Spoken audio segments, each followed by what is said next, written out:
Começa agora mais um Palco Autoral 94 Live. Hoje eu tô tendo o prazer de receber aqui no nosso estúdio o queridíssimo Rafa Bicalho. Meu querido, bom dia, seja bem-vindo. Opa, bom dia. Muito feliz em te receber aqui. A gente que teve o prazer, né, de ter a sua participação no nosso festival Palco Autoral 94 Live, né? A gente teve uma tarde ali maravilhosa e, é claro, agora o artista que participou do Palco Autoral tem espaço aqui na 94 Live também. Rafa, vamos contar um pouquinho da sua trajetória, né? Você que aqui no nosso meio é o nosso prodígio musical aqui, né? Um cara que já entendeu, né, o papel multitarefa do artista nesse cenário atual, mas eu queria que você contasse para os nossos ouvintes como é que começou, onde que despertou seu interesse pela música, né? Até você chegar nesse ponto da sua carreira que você tá agora. Conta pra gente, Rafa. E aí, galera, bom dia pra vocês.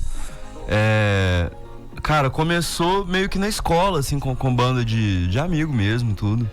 Eu tive, enquanto eu tava na escola, foram 3 contatos com a música, assim. Um foi a banda, o Plano Piloto, né, que era a banda do Maia, que era meu professor e tal. Ele fez uma bandinha com alunos, assim. Aí depois eu e uns amigos meus, a gente fez uma banda autoral mesmo, pra fazer o treino do nosso jeito e tudo. E uma banda cover de Strokes, que é uma banda que, pô, até hoje eu sou muito fã, assim, tal. Aí começou assim, sacou? Mas aí a banda enche o saco uma hora, você sabe muito bem. Aí, mentira, não foi tão assim, não. Mas aí foi cada um pra um lado e tal. E eu comecei a fazer as coisas solo.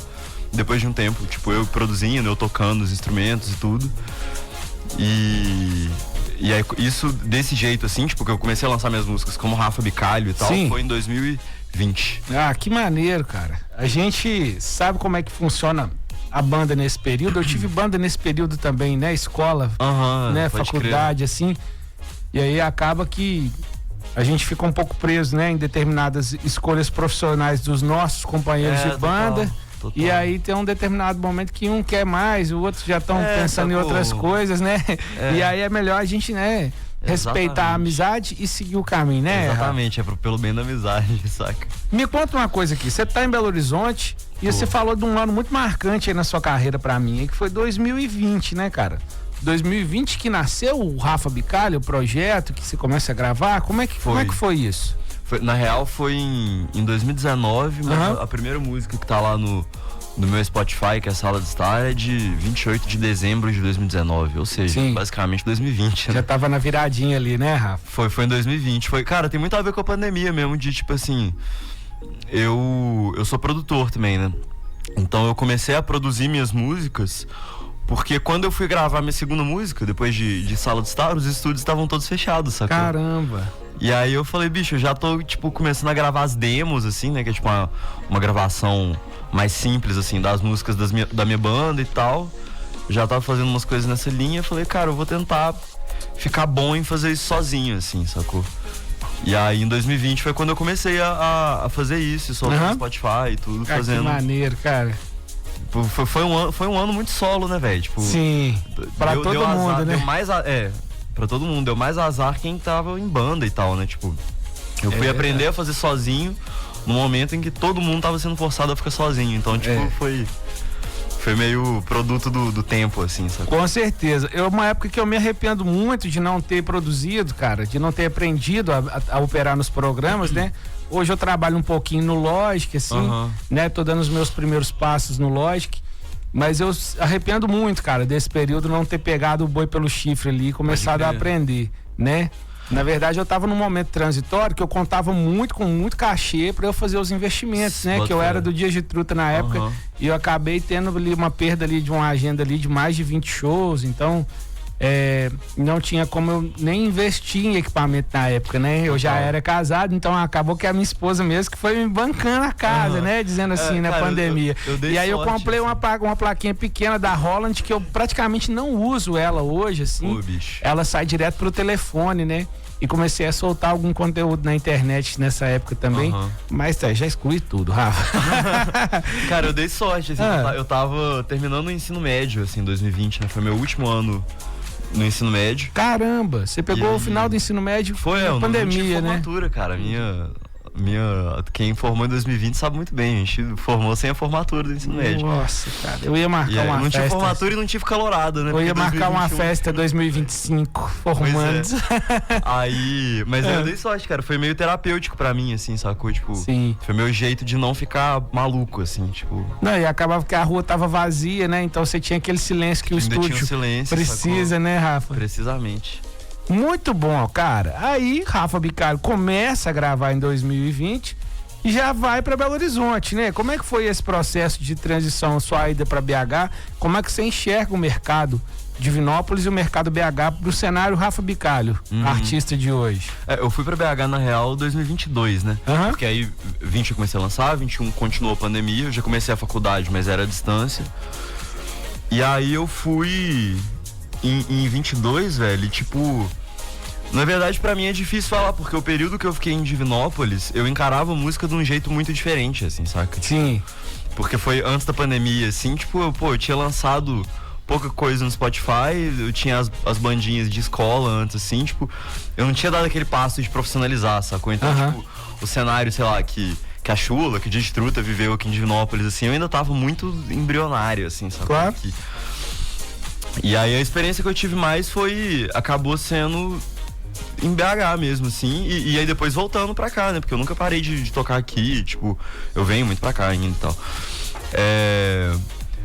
Mas, cara, é difícil comparar por causa disso, mas eu acho que não é tão diferente, assim, saca? Tipo, tem, pelo menos no cenário independente, né, assim, tipo, os perrengues são os mesmos, sacou? Tipo, tem mais gente fazendo, né, Rafa? Tem mais gente passando perrengue, a diferença é essa. Bacana, cara. E você falou pra gente aqui também que você começou um trabalho como produtor musical, né? Sim. O que faz o produtor musical, né? Conta pros nossos ouvintes aqui, pra eles terem uma noção do que acontece. Cara, então, quando eu comecei a câmera tá ali, velho, eu tava procurando.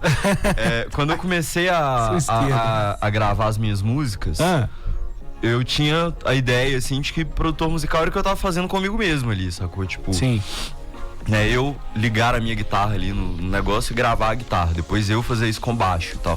Tipo, eu gravar todos os instrumentos. E aí depois, quando eu comecei a produzir outros artistas, eu fui mudando a cabeça, assim. Tipo, o produtor, ele é meio, tipo, psicólogo da gravação, assim, saca? Tipo, vai entendendo o caminho. Vai entender a banda. Direcionando. Você saca? Tipo, esse guitarrista aqui é minha cabeça fechada. E esse outro cara aqui tá com umas ideias legais. Eu tenho que convencer esse cara de pegar as ideias, tá ligado? É meio mediador, assim. Isso pra banda, né? Assim, que eu produzo muito. Principalmente em BH, que é onde eu tô com o estúdio agora e tal. Mas... E aí gravar artista solo, acho que a graça, assim, é mais outra, assim. É isso que eu tinha falado no começo, saca? Tipo, você só ir tendo ideia, assim, a pessoa aprovar ou não, sacou? Tipo, bacana. Mas basicamente é o cara que grava a música, assim, não tem mistério. Tem um artista muito tocado aqui na 94 Live que você produz, na verdade, Rafa? Theo e Bia? Ah, é? Olha, você tá me lembrando a voz de um deles. Olha, que bacana, cara. O Rafa Bicalho, pra quem não sabe, é o produtor musical de Theo e Bia. Então, todas as músicas que vocês escutam aqui na 94 Live, tem o dedo do Rafa também, né? Participando com a gente aqui. Eu queria, Rafa, que você contasse pra gente agora, pra gente finalizar, como é que você enxerga esse papel multitarefa, né, do artista nesse momento, porque a gente, né, tava conversando muito com o Daniel Lima, que tocou aqui em Divinópolis essa semana, né, é um cara que eu tenho, assim, mais proximidade e acompanhei ele muito na pandemia também, comecei a acompanhar ele na pandemia. Ele é fera. E ele me falando muito da questão multitarefa do artista, né? Ele falou, não, Chulinho, é isso mesmo, não tem muito pra onde correr, não, né? A gente tem que fazer, né, contar a história da música antes de lançar a música e depois de lançar a música, né? As redes sociais têm que estar alinhadas e a gente tem que ir procurando o nosso espaço no mercado. Acaba que a música fica democrática, mas quem tá lá naquele, né, na parte alta do mainstream ali, né, parece que tem, né, aquele portal, né? Sim. Então fica um ponto às vezes meio inatingível, mas não quer dizer que a gente não possa ter uma carreira, né, consolidada, com a nossa fanbase, né, consolidada, cheia de fãs, né, pessoas que acompanham o nosso trabalho, né? E eu queria que você dissertasse um pouco sobre isso. Como é que você vê o artista multitarefa nessa virada, nesse meio de década que a gente tá vivendo aqui, Rafa? Cara, pra mim é engraçado porque apesar de eu tenho 21 anos, então, tipo assim, todo o meu contato com a música já foi nessa cena mais multitarefa, né? Tipo, saca, eu não lembro de de ter uma banda em que a gente não conversava sobre colocar música no Spotify, sabe? Tipo, esse sempre foi a minha realidade, assim, tipo, a música sendo consumida no meio digital e tudo. Então eu meio que já cresci nisso, mas só agora que eu tô começando a pegar isso melhor, assim, saca? De tipo, cara, beleza, eu preciso, né, lançar no Spotify e tal, mas não é só isso, tipo, é o que a gente tava conversando antes aqui, tipo, de storytelling, saca? Tipo, você tem que ser artista hoje justamente porque é tão fácil consumir a imagem do cara, tipo, pô, 5 segundos você já tá vendo o Instagram dele ali, sacou? Não é igual antigamente, que, né, era só a gente pela tá mais rádio, instantâneo, né, cara? ou só pelo clipe no YouTube. Não, hoje em dia é tudo o tempo todo, assim. Então, tipo, eu comecei a sacar, tipo, cara, precisa ter uma carne aqui no resto do seu trabalho, sacou? Não é só na música, não é só na faixa de 3 minutos ali que você lançou no Spotify, assim. Pra mim é um desafio, velho, pra falar a real, assim. Mas eu acho que, assim, esse papo é meio que só interessante pra artistas, assim, né? Então, vou aconselhar os artistas aqui. Uma coisa que me ajudou muito foi caçar referências, assim, que, tipo, de coisas que eu me sinto confortável. Porque às vezes, sei lá, você vê um artista igual... Não necessariamente citar nomes, mas tem artistas que mandam muito bem, sacou? Tipo, o cara, o cara faz a música dele e tal, mas o grande bagulho dele é que ele manda muito bem no Instagram, sacou? Ele, tipo, tem muito público e fala bem nos stories, não sei o quê. E eu nem sempre me sinto confortável fazendo isso, sacou? E aí eu fui percebendo que tem muita gente que faz de jeitos diferentes, assim, tipo... Pô, a Jovem Dionísio é uma banda super esquisita, assim, sabe? Tipo, os caras visivelmente não são desse negócio de ser blogueiro e tal, não sei o que. E eles mandam bem em rede social, sacou? Sim. Tipo, tem pessoas fazendo de jeitos diferentes e dando certo. Então, tipo, eu acho que a onda é você pegar uma referência que você fala, beleza, isso aqui eu me sinto mais confortável, porque senão você fica doido também, né, velho? Tipo, senão você vai atirar pra todo lado, não né? necessariamente de Instagram, sacou? Você ficar pilhando demais em fazer só essa parte, assim, você fica doido. Recentemente eu vi uma entrevista, né? Um trecho da entrevista do Humberto Gessinger, lá no Corredor 5, né? No Papo com o Clê. O Clê é muito massa. Aí ele falando um pouco disso, assim, falando, cara, talvez hoje eu não seria um artista, né? Pode crer. Naquela época a gente tinha uma estrutura maior, né, de produção. Você preocupava só com o que você gostava. Deixava a gente... Não exatamente. Mas por conta de fazer as músicas, né, de trabalhar o disco, né? Então, ele falou que eram outras propostas, né? Eu achei bem legal.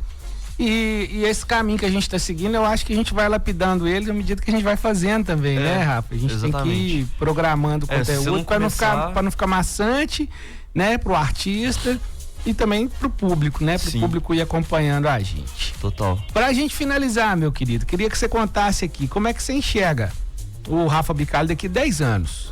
Pô, daqui 10 anos é difícil, cara. Porque eu pensava isso, tipo, em 2020, quando eu comecei, eu pensava o Rafa Bicalho daqui 4 anos e era diferente do que eu tô hoje, sacou? Sim. Tipo, no caminho a gente vai mudando, assim, tal, velho. Eu sei que esse ano eu vou lançar o primeiro álbum e, tipo, é o trabalho que eu tô mais, tipo, orgulhoso e certo, assim, do que eu tô fazendo.